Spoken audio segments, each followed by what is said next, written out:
Mongolia पूर्व मध्य Asia में स्थित एक देश है जो अपने विशाल उबड़ खाबड़ विस्तार और पौराणिक चंगेज खान और मंगोल साम्राज्य से जुड़े समृद्ध इतिहास के लिए जाना जाता है। लगभग 1.56 मिलियन वर्ग किलोमीटर के भू क्षेत्र और लगभग 3.3 मिलियन की आबादी के साथ मंगोलिया दुनिया के सबसे कम आबादी वाले देशों में से एक है। इसकी संस्कृति, भूगोल और इतिहास इसे यात्रियों और विद्वानों के लिए एक आकर्षक गंतव्य बनाते हैं। मंगोलिया एक भूमि से घिरा हुआ देश है जिसकी सीमा उत्तर में रूस और दक्षिण पूर्व और पश्चिम में चीन से लगती है। इसे अक्सर इसकी ऊंचाई और इस तथ्य के कारण अनंत नीले आकाश की भूमि कहा जाता है कि यहाँ साल में 250 से अधिक धूप वाले दिन होते हैं। मंगोलिया का भूगोल अविश्वसनीय रूप से विविध है, जो दक्षिण में गोबी रेगिस्तान के शुष्क विस्तार से लेकर पश्चिम में अल्ताई रेंज के पहाड़ी क्षेत्रों और उत्तर में खेंटी पर्वत तक फैला हुआ है।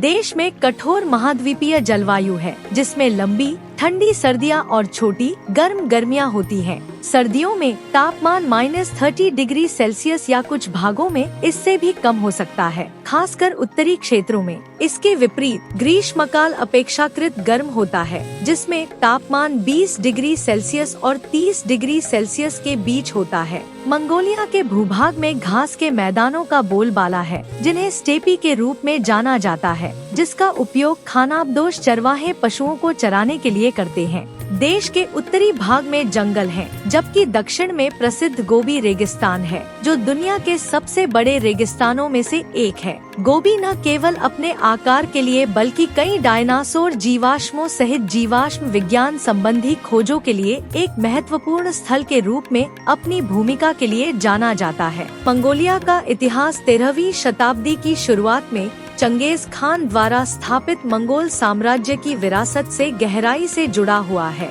चंगेज खान ने मंगोल जनजातियों को एकजुट किया और इतिहास के सबसे बड़े साम्राज्यों में से एक बनाया, जो पूर्वी यूरोप से लेकर जापान सागर और साइबेरिया से लेकर भारतीय उपमहाद्वीप और ईरानी पठार तक फैला हुआ था। मंगोल साम्राज्य न केवल विशाल था, बल्कि व्यापार, संस्कृति और शासन के मामले में भी प्रभावशाली था। प्रसिद्ध सिल्क रोड साम्राज्य के कुछ हिस्सों से होकर गुजरता था, जिससे पूर्व और पश्चिम के बीच व्यापार सुगम होता था। पैक्स मंगोलिका या मंगोल शांति साम्राज्य भर में स्थिरता और कानून प्रवर्तन की अवधि को संदर्भित करता है, जिसने व्यापारियों और यात्रियों के लिए सुरक्षित मार्ग की अनुमति दी। मंगोल साम्राज्य के पतन के बाद मंगोलिया विखंडित हो गया और अंततः 17वीं शताब्दी में चीन के किंग राजवंश द्वारा अवशोषित कर लिया गया। यह 1911 तक चीनी शासन के अधीन रहा, जब इसने स्वतंत्रता की घोषणा की। हालांकि पूर्ण स्वतंत्रता केवल 1921 में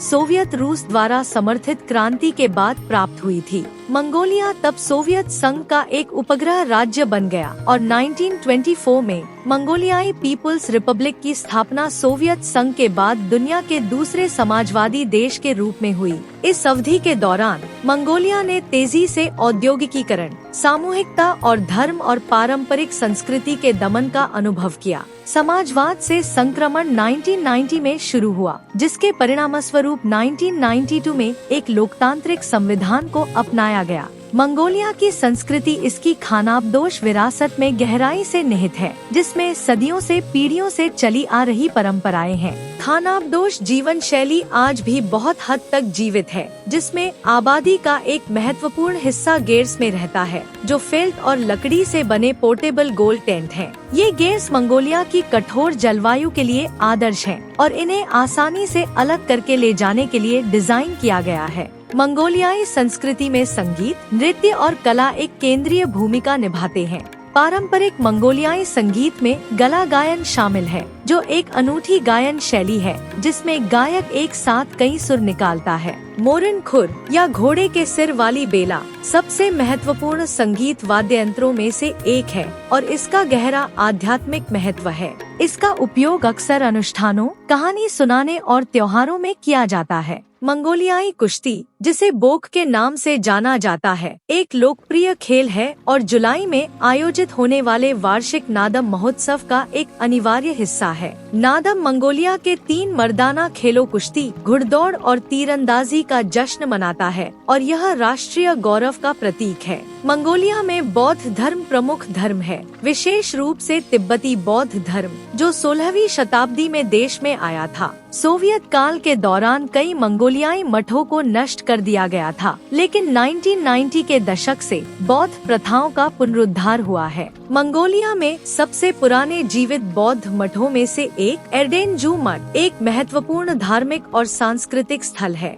मंगोलिया की अर्थव्यवस्था ऐतिहासिक रूप से कृषि, विशेष रूप से खानाबदोश पशुपालन पर आधारित रही है। घोड़े, भेड़, बकरियां, ऊंट और मवेशी खानाबदोश जीवन शैली के लिए आवश्यक हैं, जो भोजन, ऊन और परिवहन प्रदान करते हैं। हालांकि हाल के दशकों में खनन अर्थव्यवस्था का एक प्रमुख चालक बन गया है। मंगोलिया प्राकृतिक संसाधनों, विशेष रूप से कोयला, तांबा और सोने से समृद्ध है, जिसने महत्वपूर्ण विदेशी निवेश को आकर्षित किया है। ओयू टोलगोई तांबे और सोने की खदान दुनिया में अपनी तरह की सबसे बड़ी खदानों में से एक है और देश के आर्थिक विकास का एक महत्वपूर्ण हिस्सा है। संसाधनों की इस संपदा के बावजूद मंगोलिया को अपनी अर्थव्यवस्था में विविधता लाने में चुनौतियों का सामना करना पड़ रहा है। खनन पर निर्भरता इसे वैश्विक कमोडिटी कीमतों में उतार चढ़ाव के प्रति संवेदनशील बनाती है। इसके अलावा खनन और मरुस्थलीकरण का पर्यावरणीय प्रभाव, विशेष रूप से गोबी क्षेत्र में महत्वपूर्ण चुनौतियां पेश करता है।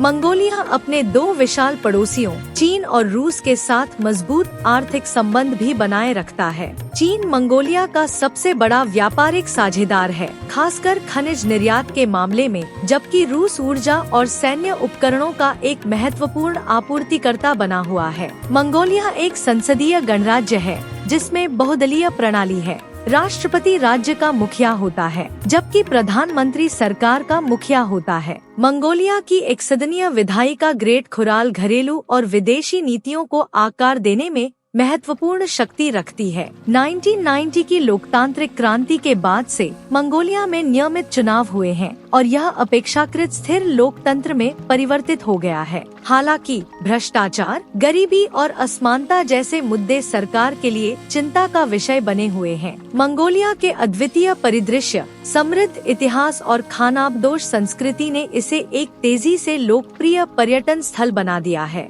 राजधानी उलानबटार एक जीवंत शहर है जो आधुनिक जीवन को पारंपरिक तत्वों के साथ मिलाता है। आगंतुक गंडन मठ, मंगोलिया के राष्ट्रीय संग्रहालय और जैसन स्मारक का पता लगा सकते हैं, जो द्वितीय विश्व युद्ध के दौरान सोवियत मंगोलियाई सहयोग का स्मरण कराता है। राजधानी के बाहर पर्यटक मंगोलिया की आश्चर्यजनक प्राकृतिक सुंदरता का अनुभव कर सकते हैं। गोबी रेगिस्तान अपने विशाल रेत के टीलों, धधकती चट्टानों और दुर्लभ वन्यजीवों के लिए प्रसिद्ध है, जिसमें लुप्तप्राय बैक्ट्रियन ऊंट और गोबी भालू शामिल हैं। अल्ताई पर्वत खानाबदोश ईगल शिकारियों का घर है, जो कठोर पहाड़ी इलाकों में शिकार करने के लिए गोल्डन ईगल्स को प्रशिक्षित करते हैं। झील खोवसगोल, जिसे अक्सर ब्लू पर्ल ऑफ मंगोलिया कहा जाता है, रूसी सीमा के पास स्थित देश की सबसे बड़ी और सबसे प्राचीन झीलों में से एक है। झील जंगलों और पहाड़ों से घिरी हुई है और लंबी पैदल यात्रा, मछली पकड़ने और घुड़सवारी के लिए एक लोकप्रिय गंतव्य है। हाल के वर्षों में इकोटूरिज्म ने मंगोलिया के जंगल का पता लगाने के एक स्थायी तरीके के रूप में गति प्राप्त की है। आगंतुक पर्यावरण के अनुकूल गैर शिविरों में रह सकते हैं और स्थानीय समुदायों के साथ जुड़ सकते हैं, उनके पारंपरिक जीवन के तरीकों के बारे में जान सकते हैं। मंगोलिया विरोधाभासों का देश है, जहां प्राचीन परंपराएं आधुनिक विकास से मिलती हैं। विशाल मैदानों और ऊबड़-खाबड़ पहाड़ों से लेकर मंगोल साम्राज्य की जीवंत संस्कृति और इतिहास तक, मंगोलिया एक ऐसी भूमि की अनूठी झलक पेश करता है जिसे प्रकृति और इतिहास दोनों ने आकार दिया है। चाहे अपनी समृद्ध संस्कृति, विविध परिदृश्यों या चंगेज खान की विरासत के माध्यम से, मंगोलिया उन सभी की कल्पना को मोहित करना जारी रखता है जो इसकी उल्लेखनीय कहानी का दौरा करते हैं या उसका अध्ययन करते हैं।